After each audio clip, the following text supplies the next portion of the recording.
Primavera de 1540. Reinado del emperador Carlos I de España y V de Alemania. Paso fronterizo entre Francia y España. La comitiva viaja desde Roma. Su destino, Lisboa. Padre Francisco, os veo pensativo. Son recuerdos de infancia. Todo esto me es familiar. Aquel aire, aquel paisaje. El castillo de Javier, a los pies de la Sierra del Eire, con su orgullosa torre de San Miguel en el Reino de Navarra. Allí comenzó todo. Su madre, doña María de Azpilicueta, era la auténtica señora del castillo y el timón de la familia durante las largas ausencias del padre, don Juan de Jasso, doctor en Derecho, que desempeñaba su actividad diplomática en el Reino de Navarra. Doña María, el señor está aquí.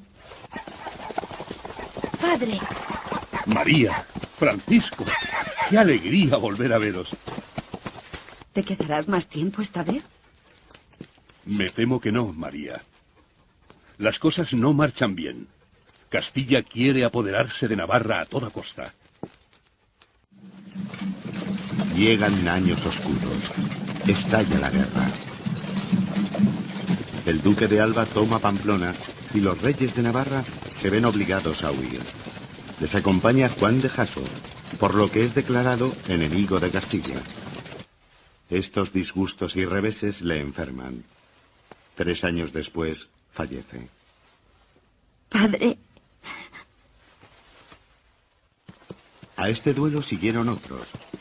En poco tiempo mueren los reyes de Francia, Castilla y Navarra. El conflicto se aviva de nuevo. Miguel y Juan, hermanos de Francisco, toman el mando de la insurrección y parten a reconquistar Pamplona. Yo también quiero ir. Ahora eres el hombre de la casa. Cuida de nuestra madre y hermanas. Pamplona resiste hasta que un joven capitán cae con la pierna destrozada por una bala de cañón. ¿Cómo os llamáis, señor? Íñigo, de Loyola.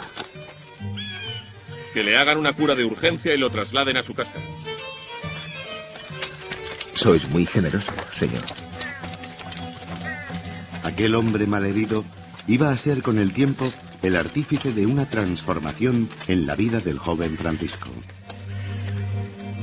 Como represalia, se ordena la demolición parcial del castillo de Javier. Mientras, las tropas de Miguel y Juan combaten en el valle de Baztán, esperando ayuda francesa. El ejército invasor les cerca durante meses sin lograr vencerles. ¿Cómo un grupo de rebeldes puede resistir a uno de los ejércitos más poderosos de Europa? Son navarros, señor. Tras años de lucha, las tropas navarras se rinden. Miguel y Juan huyen a Francia. Finalmente, su tío Martín de Azpilicueta les convence de la inutilidad de la lucha. No nos ha doblegado la artillería imperial, tío, pero seguiremos tu consejo. Y vuelven al castillo de Javier, a lo que queda de él. Vencidos, pero con honra. Francisco había administrado los negocios familiares durante los años difíciles. Francisco, ya eres casi un hombre. Ahora que has vuelto a casa, quiero comunicarte mi decisión. ¿Todavía quieres ser soldado? Prefiero ir a París, a estudiar. Haces bien. Los libros dan más gloria que las armas. Después de encomendarse al Cristo de Javier y despedirse de su madre, parte para París con más ilusión que dinero. París, sede de la cultura y el arte, donde se concentran universitarios de toda Europa, pero también ciudad de diversión, vicio y miseria. Allí cursa estudios en la Facultad de Santa Bárbara. Le esperan largos años hasta el doctorado. Soy Francisco de Javier, navarro. Compartimos habitación. Bienvenido. Me llamo Pedro Fabro. Soy de Saboya. ¿Nunca sales de noche, Pedro? Prefiero evitar los peligros de la calle. Bobadas. Salimos con un profesor. Un poco de juerga no hace mal a nadie. No insistas. Que lo pases bien. Vaya con el mojigato este. Él se lo pierde. París le encanta a Francisco. Sus gentes, su ambiente, sus fiestas, todo un aliciente para un joven provinciano. En este mesón hay algo interesante. Tú eres el profesor. Enséñanoslo. Estas damiselas os enseñarán de todo. Mejor que yo. Tú, buen mozo, ¿quieres disfrutar un rato? No, guapa, no me apetece. Disculpad. Esta vez Fabro me ha dado una buena lección. ¿Algún problema? Mis hermanos no pueden enviarme más dinero. Por fortuna, mi hermana Magdalena, abadesa de las Clarisas, está empeñada en que termine mis estudios. Puedes ganar algún dinero dando clases. Precisamente el maestro Peña va a confiarnos un alumno que anda algo atrasado. El nuevo compañero no le causa buena impresión. Tiene demasiada edad para estudiante y arrastra una leve cojera. Y menos aún cuando... Es de un lugar cercano al tuyo. Se llama Íñigo de Loyola. Hace meses que Íñigo comparte habitación con nosotros, pero sigue sin caerte bien. Luchó contra Navarra. Fuimos enemigos. Íñigo no es enemigo de nadie. Quiere ir a Tierra Santa a predicar la fe a los infieles. ¿Allí? ¿A pasar más penas? Espero vivir bien en Pamplona cuando me doctore. ¿De qué te sirve ganar el mundo si pierdes tu alma? Me resistí a Íñigo, pero Dios acabó por vencerme. Por eso se conmueve al acercarse a Loyola, a la casa de Íñigo, a quien ahora todos llaman Ignacio, para entregar una carta a las hermanas de su amigo y maestro. Aquí convaleció del cañonazo. Todo está como entonces. Estos libros leyó. Cambió de vida totalmente. La vida de Francisco también había cambiado. Ahora tienen la misma ilusión de Ignacio, vivir como Jesús en Tierra Santa. A ellos se han unido Laínez, Salmerón y Bobadilla. En Manresa viví una experiencia luminosa. Allí practiqué estos que llamo ejercicios espirituales. Bajo la guía de Ignacio, todos ellos van haciendo los ejercicios espirituales, excepto Francisco, a causa del curso académico y la docencia. El grupo se ha ampliado a 7 personas. Hay una pequeña capilla en Montmartre donde podemos honrar a la Virgen el día de la Asunción. Fabro ya es sacerdote y celebrará la misa. Antes de la comunión, uno tras otro, hacen una solemne promesa que les unirá a Cristo de por vida. Este sencillo acto tendrá una gran repercusión en la iglesia de entonces y de los siglos venideros. Y en la calma del verano parisino, comen y pasan el día hablando de proyectos y buenos deseos hasta el atardecer. Ahora que has terminado el curso, es el momento de hacer los ejercicios espirituales. Deseo hacerlo a solas con Dios. Los ejercicios espirituales son para aprender a vencerse a sí mismo y ordenar la propia vida. Dios te guiará. Francisco pasa 30 días aislado, en oración, ayuno y penitencia. Se duele de la vanidad de sus sueños de grandeza y fama, de sus éxitos deportivos. Al acabar, Francisco es un hombre nuevo. En adelante su vida será un acto de amor a Cristo y de servicio a los demás. Debemos fijar una fecha para viajar a Tierra Santa. Pero antes terminemos los estudios. Unas dolencias de estómago que los médicos no pueden curar. Porque habéis insistido, si no, voy a casa. Pero en cuanto esté mejor, nos juntamos en Venecia para marchar a Jerusalén. Entrega por favor esta carta a mi hermano Juan. Debe estar alarmado por la decisión que he tomado. La hora de la partida a Venecia ha llegado. La guerra entre Carlos V y el rey francés Francisco I continúa por tierras italianas. El camino más seguro es por los Alpes alemanes. Es un rodeo que nos llevará más tiempo. Cuando van a partir, Francisco recibe una carta de Pamplona. Es de mi tío. Me han concedido el puesto de canónigo en la catedral. ¿Entonces? Contestaré agradeciendo el nombramiento, pero renuncio a él. El Señor me llama por otros caminos. En pleno invierno, el pequeño grupo emprende el camino hacia tierras alemanas. ¿A dónde os dirigís y qué sois? ¿Monjes o clérigos? Somos peregrinos. Nos dirigimos a San Nicolás. Ya estamos en San Nicolás. Habrá que inventar otro santuario. Puede ser Nuestra Señora de Loreto en Italia. Atraviesan Alemania y llegan a los Alpes. Hoy es Nochebuena. Tendremos unas Navidades blancas.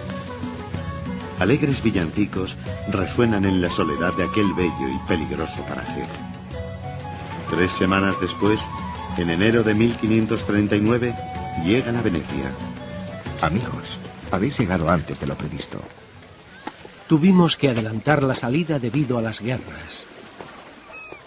El Papa no concede los permisos para peregrinar a Tierra Santa hasta Pascua.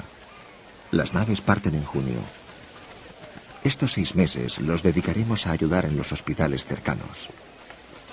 Francisco, Fabro y Lainez van al Hospital de los Incurables. Allí hay moribundos aquejados de sífilis, lepra y otras terribles enfermedades. Una dura prueba. Venciendo su natural repugnancia, atienden y tratan con cariño a aquellos desgraciados. El viaje a Roma es accidentado a causa de las tormentas. El río se ha desbordado. No podréis cruzar en varios días. No nos vamos a detener por un poco de agua. El domingo de Ramos llegan a Roma.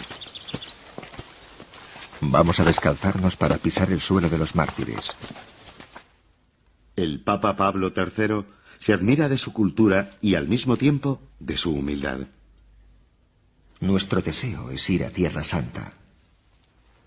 Os darán el permiso y recibid mi bendición. De nuevo en Venecia.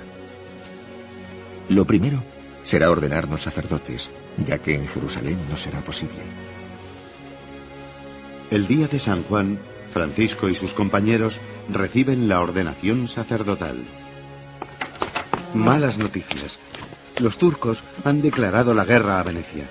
Se teme incluso que puedan atacar a los estados pontificios. Ninguna nave irá este año a Tierra Santa. Hasta que haya paz de nuevo, podemos ponernos a disposición del Papa para lo que necesite la Iglesia. Esta vez se reparten por toda Italia para predicar la palabra de Dios. A Francisco y Bobadilla les corresponde Bolonia. Antes de partir, surge una gran cuestión. ¿Y si nos preguntan quiénes somos, qué debemos responder? Cierto. ¿Qué somos? Compañeros de Jesús. Amigos en el Señor. Diremos que somos de la compañía de Jesús. En Bolonia, Francisco realiza su actividad con el entusiasmo de siempre. Pronto se hace notar su presencia en la ciudad. ¿Habéis oído hablar del joven sacerdote que predica en las calles y celebra los cultos en Santa Lucía? Algo he oído. En su confesionario siempre hay cola. Todos salen transformados por los consejos que imparte. Vive austeramente y en continua oración. Mañana mismo iré a Santa Lucía. No vaya a ser que estemos ante un santo. Bobadilla se traslada a Padua. Al quedarse solo, Francisco multiplica su actividad. Debido a su agotamiento, cae gravemente enfermo. Bobadilla acude a ayudarle. Debemos ir a Roma. Ignacio quiere tratar temas importantes. El emperador Carlos y el Papa han firmado una alianza contra los turcos, por lo que tampoco este año saldrán naves con peregrinos. El Papa desea que nos quedemos aquí y formemos una orden religiosa. Todos parten a diversos lugares de Italia, menos Francisco. Quiero que seas el coordinador de todo nuestro grupo. Ignacio confía absolutamente en él y lo quiere a su lado. Seré tu más fiel secretario. Pero Dios tenía otros planes. El embajador de Portugal, Mascareñas, pide al Papa misioneros para Oriente. Puedo enviarle a los mejores. Ignacio nos proporcionará varios compañeros suyos. Qué alegría tan grande, Francisco. El Papa nos pide misioneros para la India. ¿En quién has pensado? Solo dispongo de dos, Bobadilla y Simón Rodríguez. Rodríguez parte en barco de inmediato hacia Lisboa. No así Bobadilla, que está en ese estado no puede viajar. Pues no podemos demorar más la partida. Estamos en un apuro, Francisco. Nada hay que no tenga solución. La tiene, aunque me duela. Que aceptes la misión de Bobadilla. Ignacio, aquí me tienes. De camino, con Mascareñas y su séquito, llegan a Bolonia. Hay una muchedumbre en Santa Lucía que se ha enterado de vuestra llegada. Después pasan por Parma para despedirse de Laínez y Fabro, su primer compañero. Fabro se encuentra en Brescia atendiendo a un moribundo. Siento no darle un abrazo, quizás por última vez. En junio de 1540 llegan a Lisboa y se reúnen con Simón Rodríguez. En palacio son recibidos por el rey Juan III. Quiero difundir la fe de Cristo en Oriente. Pero los barcos no partirán hasta el próximo año, mientras el obispo os dará trabajo en Lisboa. Tal es la labor pastoral que llevan a cabo en iglesias y hospitales, que en la corte todos hablan del espíritu de los dos jesuitas. ¿Queríais verme, Majestad? Me han aconsejado que no prescinda de vosotros. Estoy pensando en abrir un colegio de la Compañía de Jesús en Coimbra.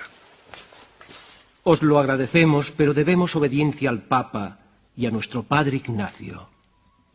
Eso se puede arreglar. El rey consulta con Roma. Se resuelve que Simón permanezca en Lisboa y Francisco vaya a Oriente.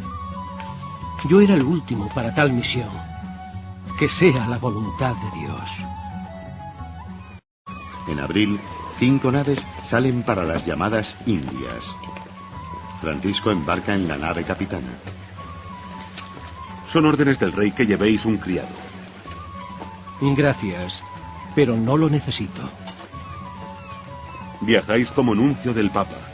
Si la gente del barco os ve cocinar y lavar la ropa, ¿qué va a pensar? No deshonro a la Iglesia por usar mis manos. Lo que deshonra es la riqueza y el desinterés por la suerte de la gente. Le acompaña el padre Pablo, italiano, y un joven jesuita portugués, Francisco Mansillas. El gobernador os ofrece los aposentos reservados a su séquito. Dadle las gracias, pero ya estoy instalado. El lugar escogido es la cubierta inferior, donde podrá ayudar mejor a los enfermos y darles consuelo espiritual. Los domingos celebra la misa y predica, y todos los días confiesa a aquellos que se lo piden. Al cabo de varias semanas, una terrible calma en el Golfo de Guinea detiene a las naves. El sol es abrasador. Aparecen las diarreas y fiebres. Francisco no descansa en aquel hospital flotante. Aun con constantes mareos, asiste día y noche a los enfermos.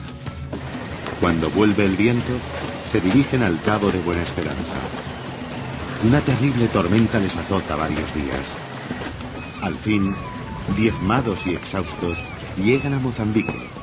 Allí esperan a que soplen vientos propicios para navegar a la India. En el hospital, Francisco sigue cuidando a los enfermos. Padre Francisco, ¿se encuentra bien? Sí, doctor. Solo estoy un poco cansado. Estáis ardiendo. Acostaos de inmediato. Os lo ordeno. 3 días pasa delirando. El médico le sangra hasta 9 veces. En febrero, el gobernador parte hacia Goa, adelantándose al resto de la armada. Francisco, impaciente por llegar, le acompaña. Al amanecer del 6 de mayo, tras 16 meses de viaje, divisan las costas de la India. Francisco ha llegado a su primer destino, Goa. Goa es la puerta de la India. Y la tierra a la que me envía Dios.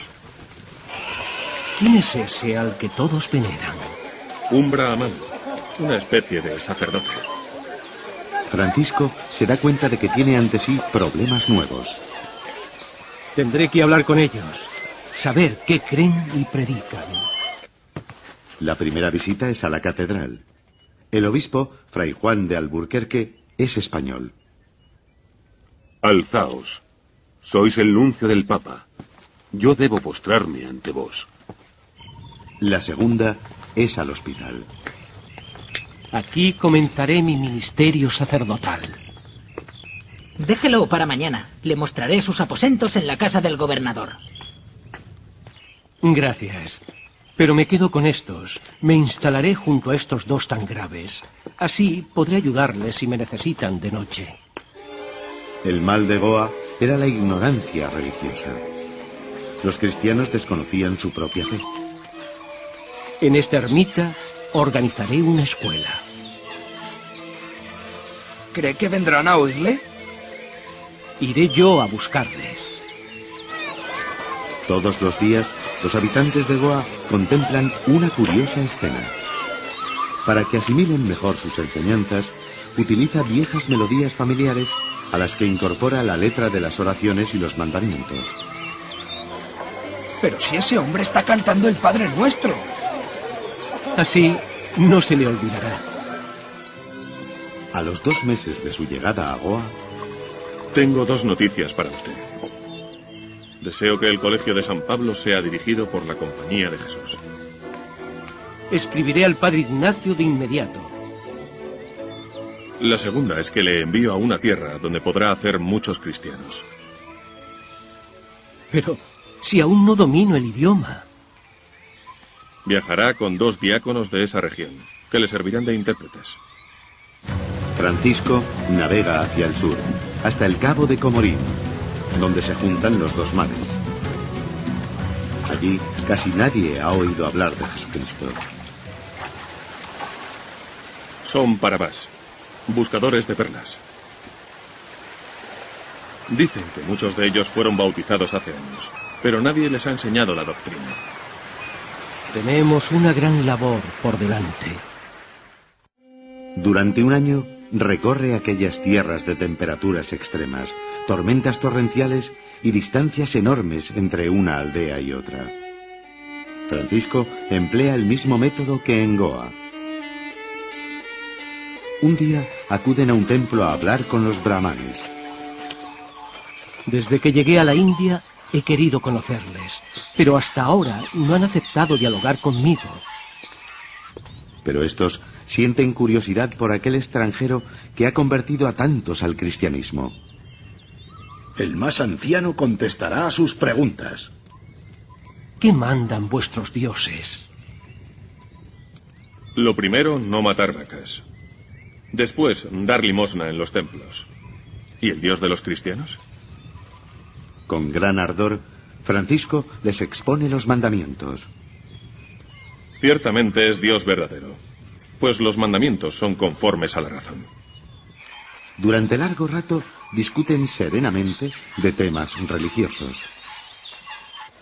Convencido de que aquella tarea necesita de más personas y medios, vuelve a Goa. Ya han llegado sus compañeros de viaje.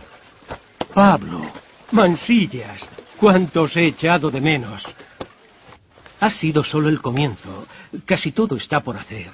Tengo muchas ideas sobre cómo evangelizar a estas gentes. Antes, respondedme a una duda.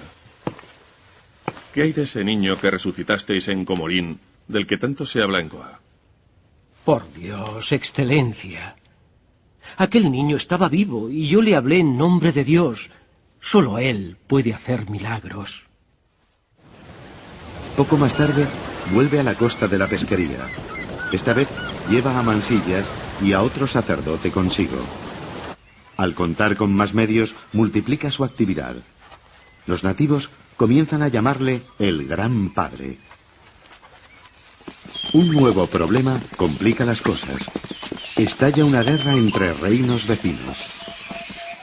Los badagas, gracias a los caballos comprados a mercaderes europeos, imponen el terror en los pacíficos poblados del sur. En medio de aquel desastre, Francisco y sus compañeros rescatan y socorren a los heridos. No basta con curar a las víctimas. Hay que lograr la paz. Así, aprovechando el prestigio que tiene, negocia con las tribus, informa al gobernador y se enfrenta a los mercaderes.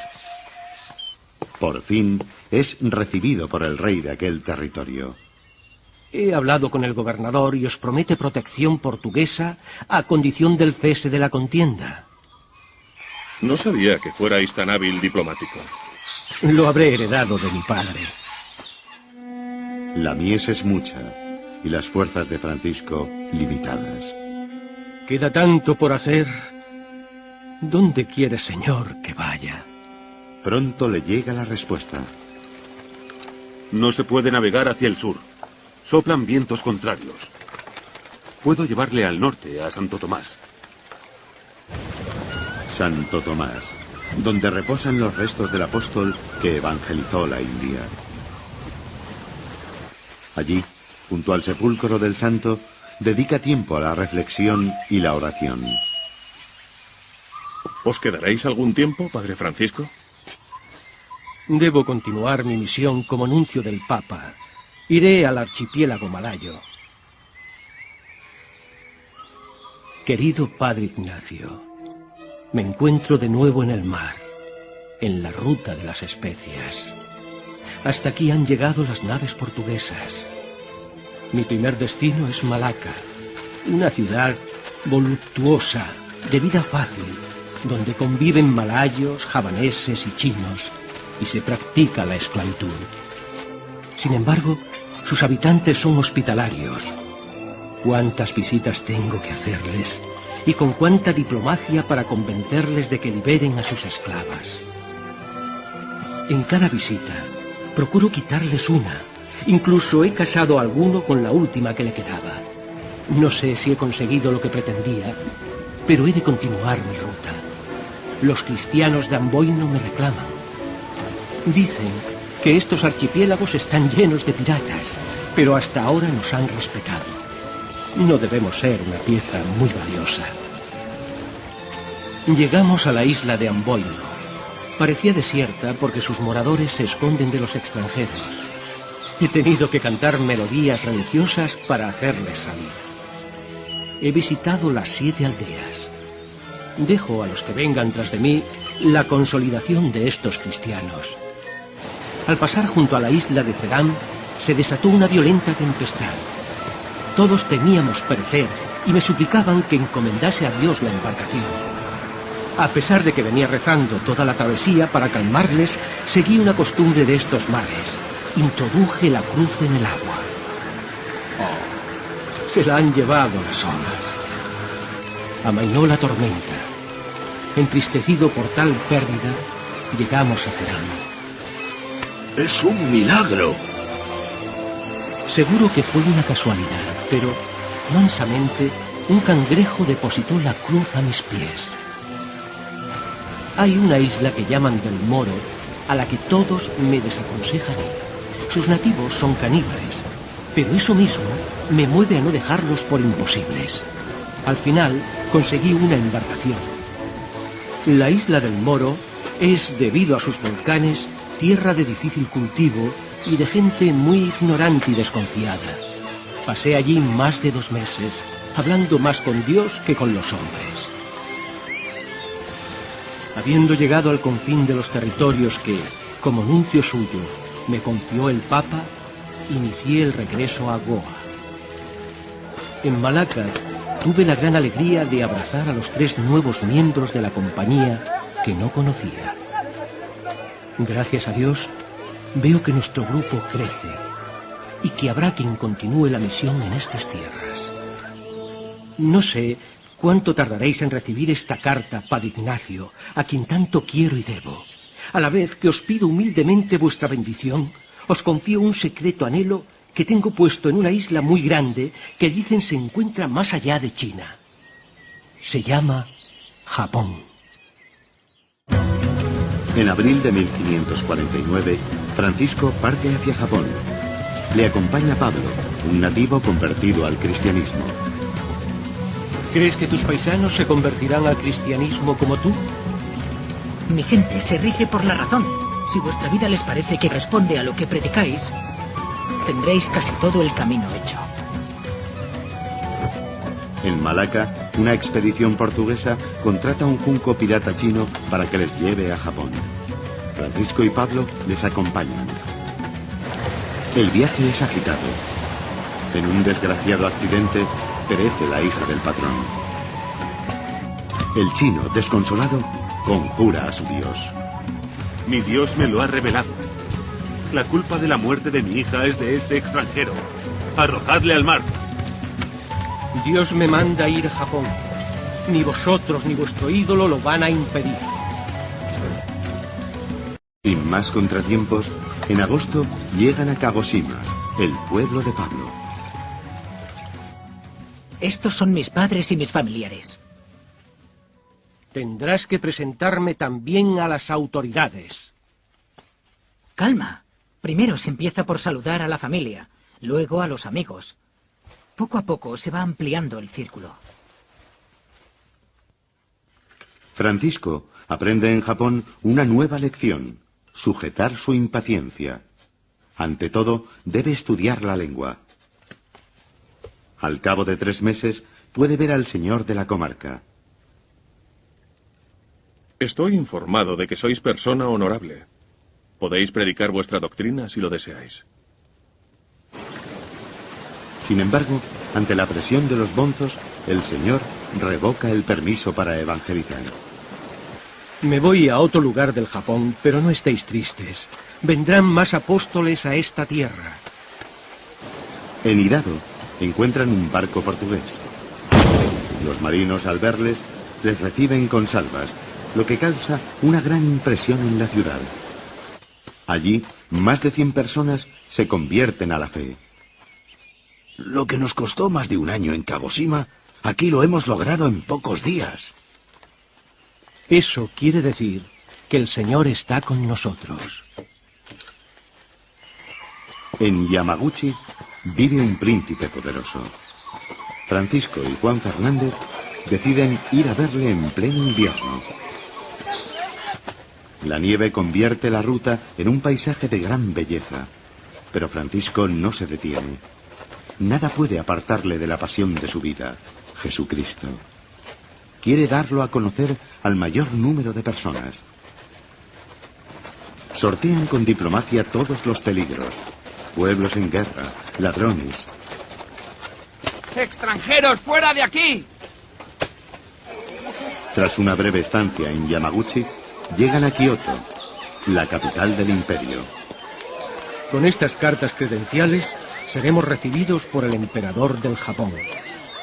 La audiencia es decepcionante. El emperador es un anciano ambicioso, ávido de honras y regalos.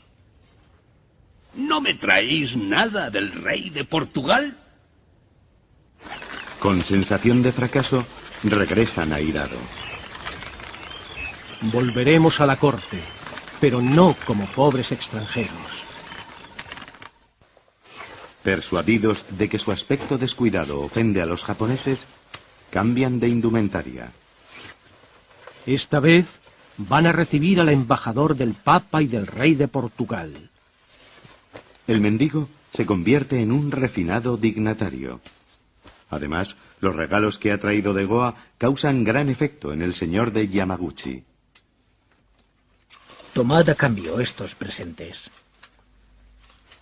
Gracias, pero no quiero oro ni joyas.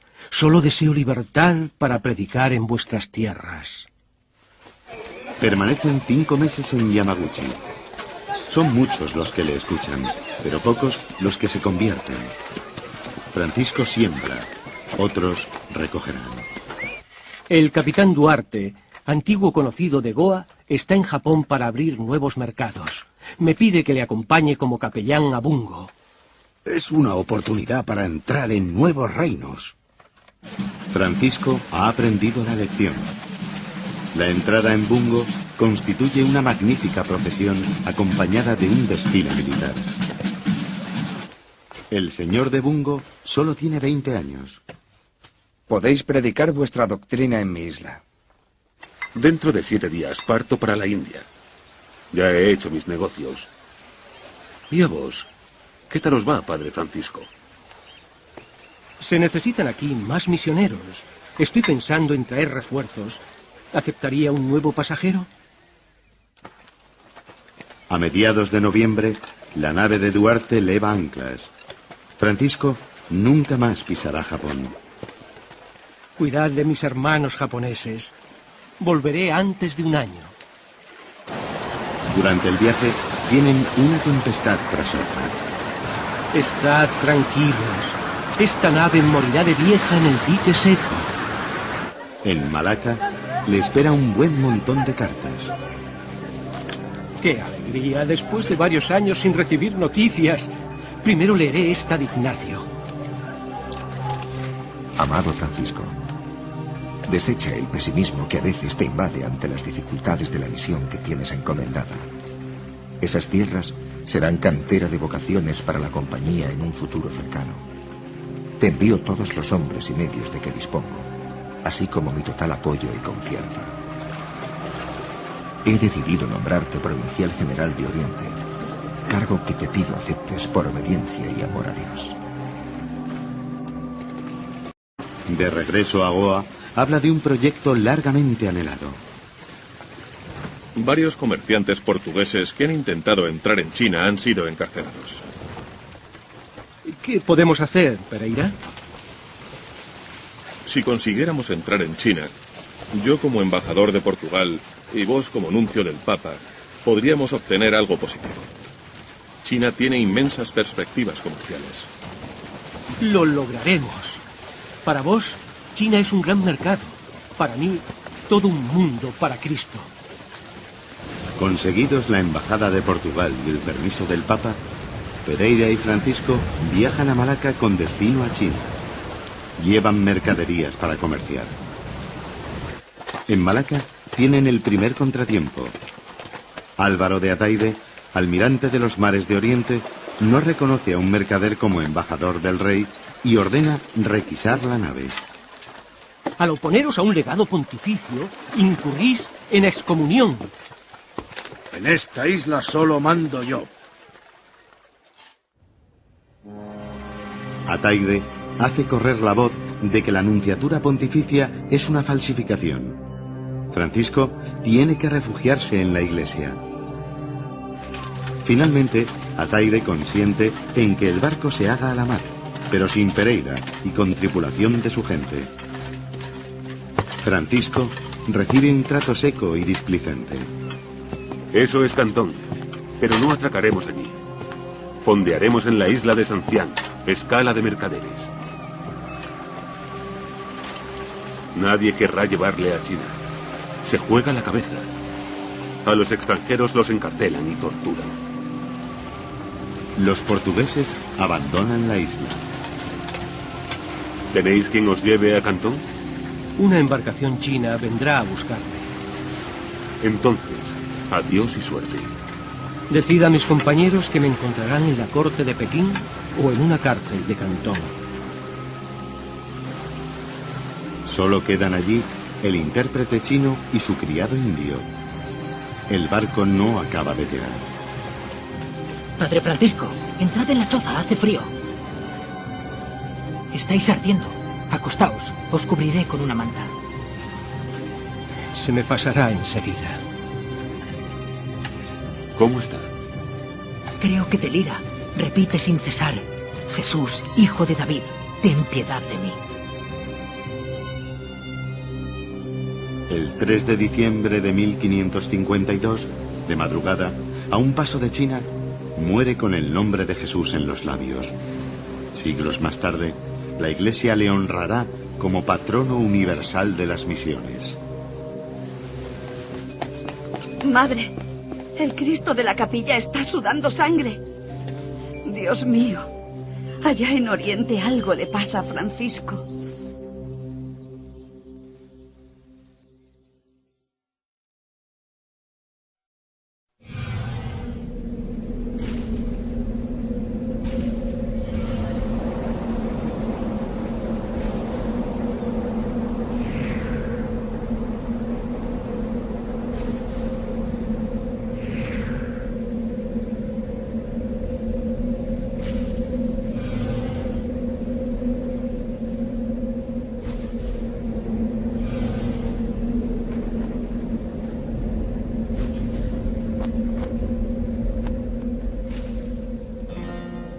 El castillo de Javier se alza sobre una roca en las proximidades de la localidad del mismo nombre, provincia de Navarra. Hace tiempo, para entrar en los castillos, a la pregunta de quién va, había que gritar con fuerte voz: gente de paz.